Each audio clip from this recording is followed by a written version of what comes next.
দান করেন আল্লাহ।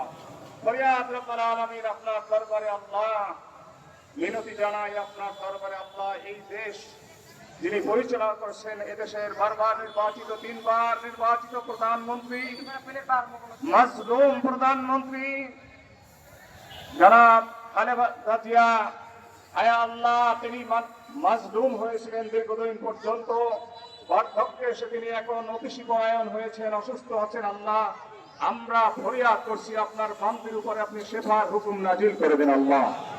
আয় আল্লাহ, যেই চিকিৎসায় তিনি সুস্থ হবেন, সেই সুস্থতার চিকিৎসা আপনি তার জন্য বরাদ্দ করে দেন আল্লাহ। সুস্থতার হুকুম তার জন্য আল্লাহ নাজিল করে দেন আল্লাহ। তার জন্য খাস রহমত নাজিল করেন আল্লাহ। ফরিয়াদ রব্বুল আলামিন, আমরা ফরিয়াদ করছি আল্লাহ, এদেশের ভবিষ্যৎ আল্লাহ জনাব তারেক রহমান, আল্লাহ তাকে সুস্বাস্থ্য দান করেন আল্লাহ। এদেশের হাল ধরে আমাদেরকে সঠিক পথে পরিচালিত করতে পারেন, তার তৌফিক দান করেন আল্লাহ। সকলের নজর থেকে আমাদের এই প্রাণ প্রিয় দেশটাকে আল্লাহ আপনি হেফাজত করেন আল্লাহ। রব্বুল আলামিন, এদেশের উপরে খাস রহমত নাজিল করেন আল্লাহ।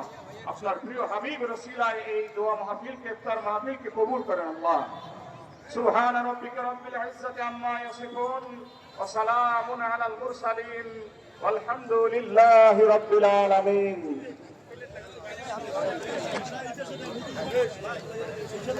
হ্যালো।